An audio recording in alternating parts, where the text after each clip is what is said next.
पाखंडी गुरु में या पाखंडी साधु में और एक जेन्युइन गुरु में भला किस प्रकार से भेद किया जाए। अभी मजा आएगा ना भिड़ो। एक बागेश्वर धाम सरकार आ गई आजकल, एक पांडवखर सरकार चल रहे हैं और सारे के सारे पाखंडी। मीडिया सिर्फ पाखंडी लोगों को ही हाईलाइट करता है, सच्चे साधु सच्चे गुरुओं को कवर नहीं करता।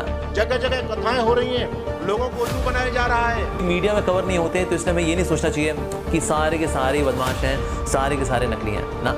ये सारे फेल होली है, इनके पास जवाब नहीं है। क्या सारे धर्मगुरु नकली पाखंडी हैं? आज इसी विषय को विस्तार से क्लियर करने के लिए हम आपके बीच कुछ आध्यात्मिक जानकारों के विचार लेकर आए हैं। इन आध्यात्मिक जानकारों में एक तरफ हैं अमोघ लीला प्रभु जी व कुछ अन्य आध्यात्मिक जानकार, तो वहीं दूसरी ओर हैं संत रामपाल जी महाराज। इन आध्यात्मिक जानकारों में किसका ज्ञान उत्तम है? कमेंट करके हमें अपनी राय अवश्य दें। अगर इस चैनल पर आप पहली बार आए हैं तो फटाफट से वीडियो को लाइक और चैनल को सब्सक्राइब जरूर कर दें। तो चलिए वीडियो शुरू करते हैं। तो आज हम एक बहुत ही महत्वपूर्ण सवाल पे चर्चा करेंगे और वो ये है कि एक पाखंडी गुरु में या पाखंडी साधु में और एक जेन्युइन गुरु में, एक जेन्युइन साधु में भला किस प्रकार से भेद किया जाए, कैसे पहचाने हम। क्योंकि आज लोग बहुत डरते हैं कि किस साधु के पास जाएं, किस पे विश्वास करें। आए दिन किसी न किसी स्कैंडल के बारे में पता लगता है और हमारा विश्वास टूट जाता है। तो भला किसके पास जाएं जी। पहली बात तो हमको ये भी समझनी है कि मीडिया सिर्फ पाखंडी लोगों को ही हाईलाइट करता है, सच्चे साधु सच्चे गुरुओं को कवर नहीं करता। क्योंकि नेगेटिव न्यूज़ से टीआरपी ऊपर जाती है। भला अच्छे संतों के बारे में चर्चा करके टीआरपी ऊपर जाएगी ना। तो इसीलिए ऐसे साधुओं को कवर किया ही नहीं जाता। पर इस संसार के अंदर अच्छे साधु भी हैं, genuine saints are also there, भगवान के सच्चे भक्त भी हैं। लेकिन क्योंकि मीडिया में कवर नहीं होते तो इसलिए हमें ये नहीं सोचना चाहिए कि सारे के सारे बदमाश हैं, सारे के सारे नकली हैं ना। वो तो हो जाएगा लॉजिकल फैलेसी और जनरलाइजेशन। मान लो किसी की जेब कट गई तो बोले कोई, अरे पूरा शहर ही जेब कतरों का शहर है। पूरा शहर जेब कतरों का शहर नहीं, कुछ जेब कतरे हैं लेकिन और सज्जन लोग भी यहाँ पर रहते हैं। उसी प्रकार से कुछ बदमाश लोग हैं, कुछ ऐसे हैं जो कि साधु नहीं हैं, स्वादु हैं, पाखंडी हैं, लेकिन जेन्युइन साधु भी हैं। लेकिन क्योंकि मीडिया अच्छे साधुओं को कवर नहीं करती, इसका मतलब ये नहीं कि वो एग्जिस्ट नहीं करते। तो भला एक सच्चे साधु की पहचान भला किस प्रकार से हो। तो हम आपको कुछ पैरामीटर्स देंगे जिसके थ्रू आप किसी को भी टेस्टिफाई करेंगे तो आपको पता लग जाएगा कि वास्तव में इस पे विश्वास करना चाहिए या नहीं करना चाहिए। तो पहला टेस्ट ये है कि कोई भी प्रामाणिक गुरु, प्रामाणिक साधु कभी भी खुद को भगवान नहीं बोलेगा। कभी भी ये नहीं बोलेगा कि मैं भगवान का अवतार हूँ, मेरी इकलौती शरण में आ जाओ, बस मैं तुम्हारा उद्धार कर दूंगा। भगवान श्री कृष्ण हुए थे ना 5000 साल पहले, उन्हीं का अवतार हूँ मैं, सारे अवतार मेरे से निकल रहे हैं, आई एम एवरीथिंग। भले खुद ही इंसुलिन के इंजेक्शन लेता हो, अपनी दाढ़ी में डाई लगाता हो, लेकिन अपने आप को ये भगवान घोषित किए हुए हैं। तो ऐसा कोई भी व्यक्ति जो अपने आप को भगवान मानता है, रिजेक्ट हिम। इमीडिएटली जाके स्नान करो कपड़े पहनकर कि आज किसकी शक्ल देख ली मैंने जो खुद को भगवान बोलता है। अरे बाबा, गुरु का कार्य है भगवान के बीच में, हमारे बीच में ब्रिज का काम करना, यानी कि हमको एक रास्ता दिखाना जिससे कि हम भगवान के पास पहुंच सकें। कभी भी गुरु खुद को भगवान नहीं बोलता। और एक और सिम्टम है एक प्रामाणिक गुरु का, वो है कि वो प्रॉपर परंपरा में आता है, एक प्रामाणिक परंपरा में आता है। जैसे ही मटीरियल एजुकेशन में देर सीबीएसई, आईसीएसई बोर्ड है, उसी तरह से spiritual education also comes in a परंपरा जो कि भगवान श्री कृष्ण से शुरू होती है। जैसे कि इस्कॉन एक प्रामाणिक परंपरा में आ रहा है और वो है ब्रह्म मध्वा गौड़ीय संप्रदाय। यानी ब्रह्मा जी को भगवान श्री कृष्ण ने ज्ञान दिया था, उसके बाद ये ज्ञान फ्लो होते होते मध्वाचार्य जी के पास आया और फिर धीरे धीरे करके ये एसी भक्ति वेदांत स्वामी श्रील प्रभुपाद जो कि इस्कॉन के फाउंडर आचार्य हैं, उन तक ये ज्ञान आया। तो इस प्रकार से गुरु परंपरा इट इज डिफाइंड। तो कोई भी प्रामाणिक गुरु है वो एक प्रामाणिक परंपरा में आएगा। तीसरा लक्षण यह है कि जो गुरु होगा उसको शास्त्रों का निष्कर्ष पता होगा। और शास्त्रों का निष्कर्ष क्या है कि ईश्वर परम कृष्ण सच्चिदानंद विग्रह, कि भगवान श्री कृष्ण ही वास्तव में परम भगवान है। और एक और लक्षण है प्रामाणिक गुरु का, वो है दैट ही इज एन आचार्य, यानी कि जो वो करता है वही बोलता है और जो बोलता है वही करता है। तो उसके कार्य में और उसकी वाणी में कोई फर्क नहीं है। So these are few of the symptoms जो जिसके थ्रू हम पता कर सकते हैं कि कौन प्रामाणिक साधु है और कौन प्रामाणिक साधु नहीं है, कौन पाखंडी है, कौन पाखंडी नहीं है। मध्य प्रदेश में तो आजकल धर्मगुरु की बाढ़ आई हुई है। अब तक हमारे मथुरा वृंदावन के धर्मगुरु पब्लिक को ठगने का काम करते थे, लेकिन हमारे मथुरा वृंदावनों को पटकनी मध्य प्रदेश वालों ने दे दिया। एक बागेश्वर धाम सरकार आ गई आजकल, एक पांडवखर सरकार चल रहे हैं, है ना। और भी एक आगे प्रदीप मिश्रा आ गए आपके, वो भी आपके मध्य प्रदेश के ही हैं। ये बड़े बड़े पाखंडी, बड़े बड़े ब्रांड नेता, हिंदू धर्म की पहचान जिनसे होती है वो सारे के सारे मध्य प्रदेश की भूमि में पैदा हुआ। और सारे के सारे पाखंडी। प्रदीप मिश्रा क्या कह रहे हैं, धर्मगुरुओं की स्थिति बता रहा हूं। प्रदीप मिश्रा कहते हैं कि अगर तुमने एक साल भर में एक अक्षर भी किताब का नहीं पढ़ा है, चिंता करने की कोई आवश्यकता नहीं है।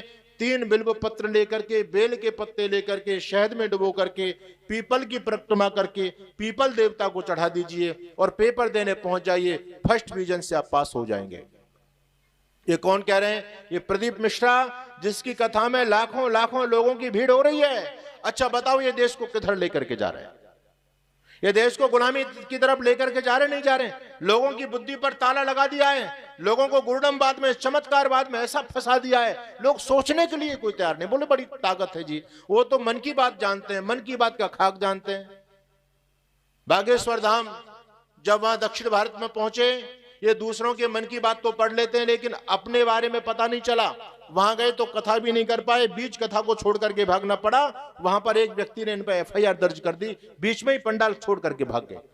ये दूसरों का भविष्य बता रहे हैं, इनको अपना भविष्य नहीं पता क्या? सोचने की आवश्यकता है। बहुत ज्वलंत मुद्दा मैं आपके बीच में रख रहा हूं। हो सकता है आप लोगों को इन बातों पर अभी कम यकीन होगा, लेकिन आने वाले समय में जब आप अपनी दुर्गति देखते हैं, धर्म की पतन की, दिन प्रतिदिन पतन हो रहा है, ये पाखंड चरम सीमा पर बढ़ता चला जा रहा है। जगह जगह कथाएं हो रही हैं, लोगों को उल्लू बनाया जा रहा है। कोई भूत प्रेत के नाम से, कोई जिन्न पिशाच के नाम से, कोई शनि राहु केतु के नाम से, कोई वास्तु शास्त्र के नाम से, तो कोई ज्योतिष शास्त्र के नाम से पब्लिक को ठगने का काम कर रहा है। आजकल हमारी माताएं बहनें, आजकल के नौजवानों को अपने बाहुबल पर विश्वास नहीं रहा, अपने कर्म पर विश्वास नहीं है, भाग के पीछे भाग रहे हैं। अरे उनको ये नहीं पता, भाग्य तो भले लोगों कर्म से बनता है। यदि तुम्हारा कर्म अच्छा है तो निश्चित रूप से तुम्हारा भाग्य अच्छा बन जाएगा। और ये भाग्य तुम्हारे हाथ की रेखाओं में नहीं लिखा होता, बल्कि भाग तो अपने भुजदंडों की ताकत पर बनाया जाता है। अपने कर्म पर विश्वास रखो, किसी भी पाखंडी के चक्कर में फंसने की आपको आवश्यकता नहीं।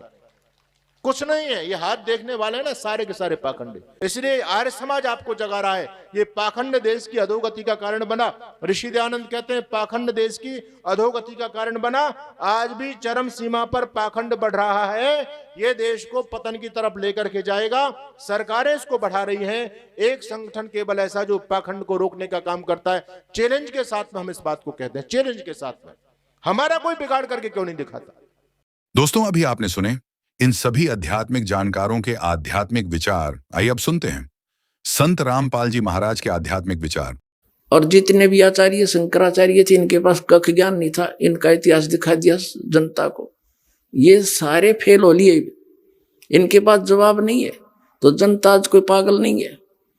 और ये जो नकली संत महंत कबीर पंथी या दूसरे हैं, ये ना होते, जैसे जो श्रद्धालु इन संता के नहीं फंसे हैं और एक कॉमनली जैसे कोई मंदिर मस्जिद में जा रहे हैं, मंदिर में जाते हैं, आप पे पूजा करते हैं, व्रत करते हैं, या सालासर वैष्णो देवी जाते हैं, उन्होंने जब ये ज्ञान देखा, सुना और प्रमाण देखे पुराणों में, तो तुरंत आगे वो फटाफट आने लगे। ये तो बात सच्ची है, जिन पुराणों को हम रोज पढ़ते थे, अरे जिनको सत्य मानते हैं, उनमें क्या लिखा रही है, धर्मगुरु क्या बकवाद कर रहे हैं, इन्हें बैठा दिया हमारा।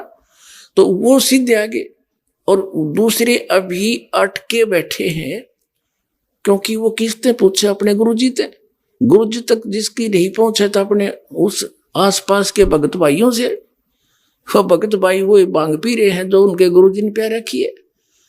तो वो इसलिए अभी वो ज्यादा बाधा बन रही है, कुछ दिन और लगेगा, इनकी जड़ नीचत कति करें की तरह काट के धर दूंगा और फिर आप पा जाएंगे, बाज गए। अब जैसे कोई बड़ा पेड़ होना है और वो टूट के भी गिर जा जड़ समेत, तो महीना 20 दिन तो उसमें फिर भी हरे पत्ते रह जाया करें, पर वो लिया कंडे में, तो ये सारे से कर दिए, थोड़े दिन में सारे सूख जाएंगे और भगतात्मा जान जाएंगे। खकता इनके पास, इतना अनमोल जीवन नाश कर दिया, 3-3, 4-4 पीढ़ी डबो इन राधा स्वामी वालों ने, इन कबीर पंथियों ने। तो पुण्यात्माओं, सत्संग किसे कहते हैं? सत्संग वो है जिसमें केवल सत्य बताई जा, झूठ का समावेश ना हो। और इनके पास सारी झूठ, सतनाम की चीज नहीं इनके पास कोई भी, तो वो सत्संग नहीं है। अब सत्संग का अर्थ है परमात्मा की महिमा, परमात्मा की गुण बताई जा, कि परमात्मा कैसा है, कौन है, कहाँ रहता है, और परमात्मा की हम खोज कर क्यों रहे हैं, उससे हमें लाभ क्या होगा,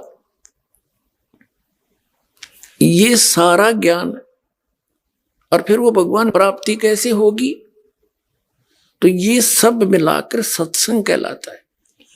अब जैसे अब दास जो सत्संग जिस उद्देश्य से कर रहा है, इस दास का उद्देश्य है कि आप जी को